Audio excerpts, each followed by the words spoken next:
This show is all about interviewing interesting people and learning. And right now, you cannot escape the headlines about the housing market. Glennda Baker is a superstar realtor in the Atlanta area, and she is known as the most recognized face and voice in real estate. But she is known all around the world, and she has a huge social media following. Her videos, they go viral, and that is why I wanted to have Glennda on. So Glennda Baker is joining me now from Atlanta. Glennda, thanks so much for coming on to talk about the real estate market. Well, Ellen, thanks so much for having me. I'm excited to be with you today. Yeah. So before we talk about the market right now, just talk a little bit about your background. Why did you get into real estate, and why was it something that you wanted to pursue? Oh, my stars and stripes. Well, I've been selling real estate since Jesus was a baby, for goodness sakes. Almost 33 years, in fact. And I feel like I have seen it all. My mother worked for a developer here in Atlanta. And so I feel like I grew up in the red clay mud of Atlanta, Georgia. Yeah. So real estate was kind of a natural transition for me. I had designed and manufactured ladies' clothing here in Atlanta.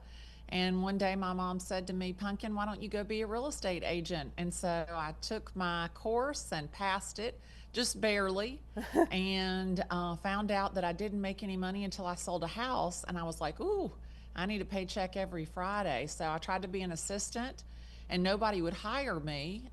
They didn't think I'd be an assistant for long, and they didn't want to train their competition. So I got into real estate off the bat and had 5 listings. At walking in the door, that was September 4th of 1992, and I was agent of the month by December. Wow, that is awesome. So you have seen, obviously, Atlanta grow. You have seen other housing markets just boom. You've seen social media take off. And I mean, just as far as like seeing, real estate in general change, what is the biggest kind of takeaway for you as a real estate agent? I mean, is it that people can go online now and look at homes, and they can go to open houses because they see that it's open? Or what's like the biggest change from when you started until today? Well, probably the biggest change from when I started to today is the availability of information. And the consumer is armed and dangerous. They have more information than they know what to do with, and they don't know how to interpret it without the help of a real estate agent. And so we kept everything guarded. We got a book every 2 weeks, and that's how you knew what was for sale. But now anybody can go online, and it looks like you could easily buy a house, and that's not exactly the case. So the availability of information is the biggest change, but I think probably the thing about real estate that remains the same and will always remain the same is that it is usually your largest single investment. It is an investment that, as long as you never put yourself in a position to have to sell, you will always make money in real estate because you can time the market to get in and get out when it's high and when it's low. So I think that real estate it's more than just an investment in your future. It's where you live and breathe every day and raise your family. Yeah, no, it's a great point. I know you talked a little bit about your mom, and she called you Pumpkin.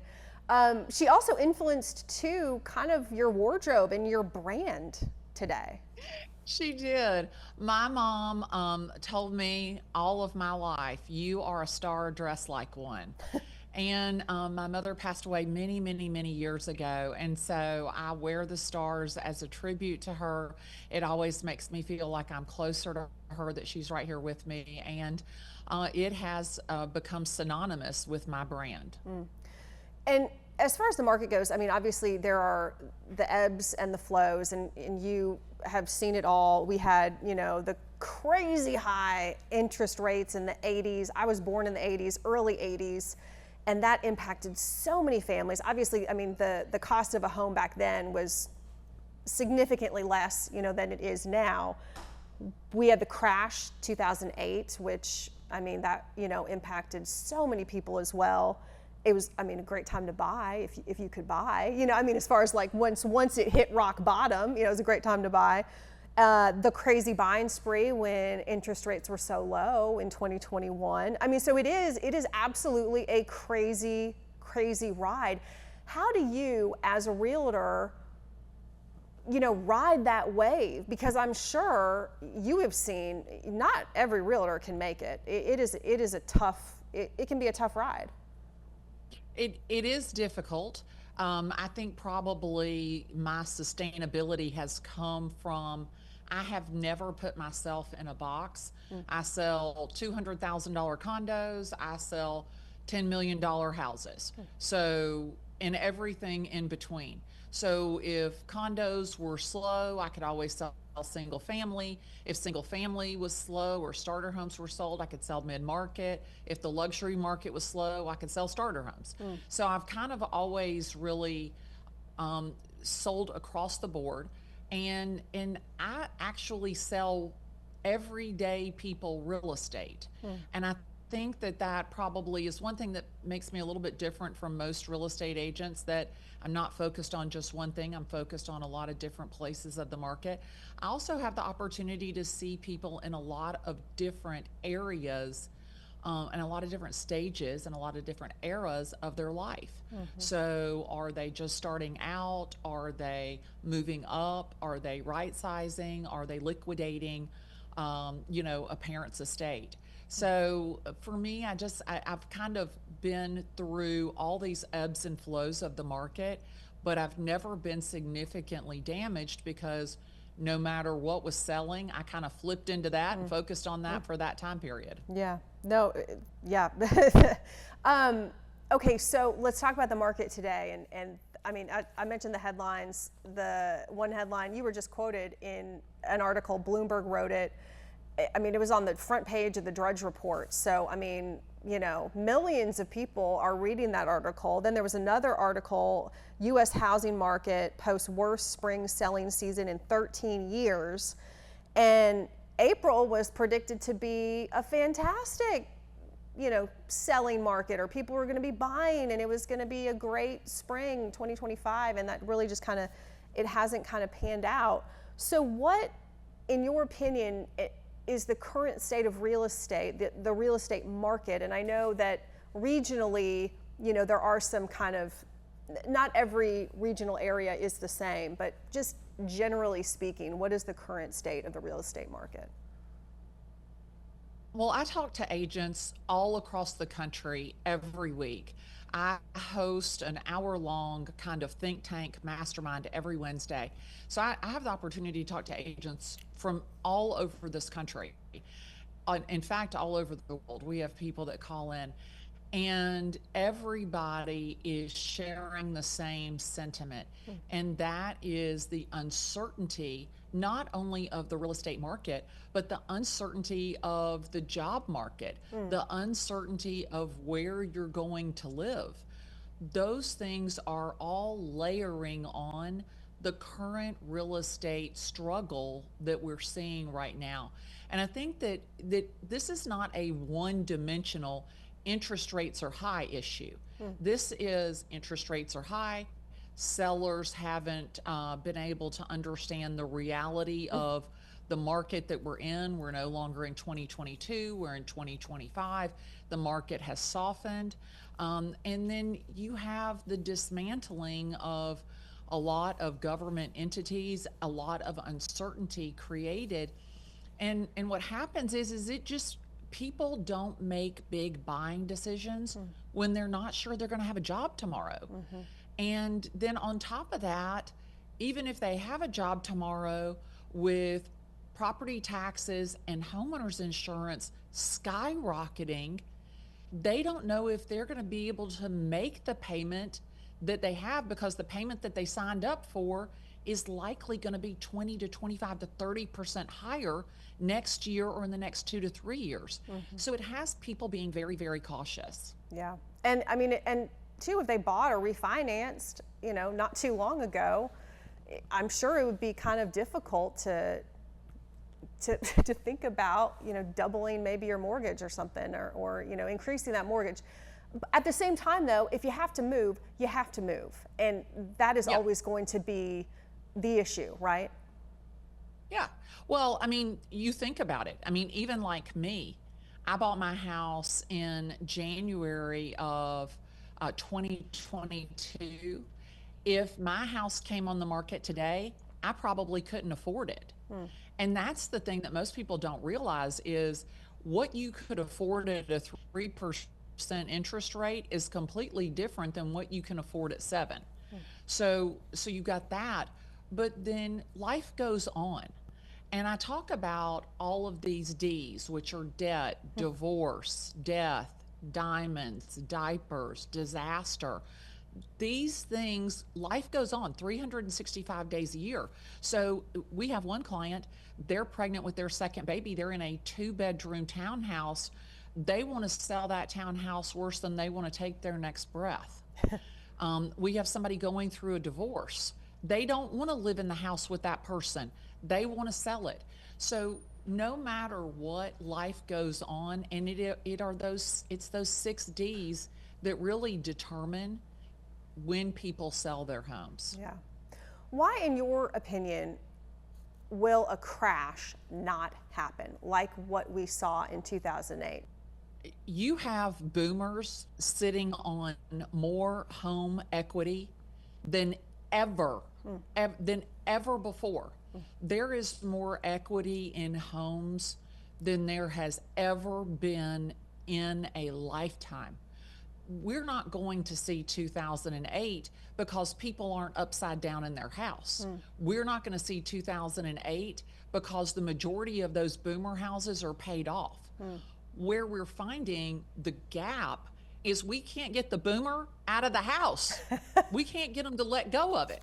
Yeah. So that's the issue. We're not going to see 2008 because people aren't upside down, that the values haven't dropped, the bottom hasn't dropped out. We just have this stalemate going on where you can't get the boomers out of the house, you can't get sellers to be realistic in the pricing, and I can't get the interest rates under 6%. Yeah. And that's really the issue. Yeah, and you talked about the interest rate. This is so timely. And by the way, y'all, we are recording right now, the very, very end of July, like July 31st, 2025. The Fed just met. Rates are not coming down.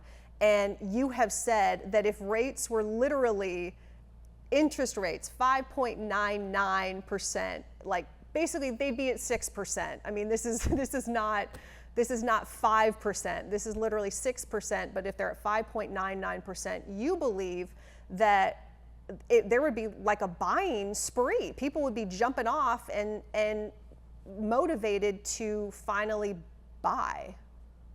Well, it's a mental shift.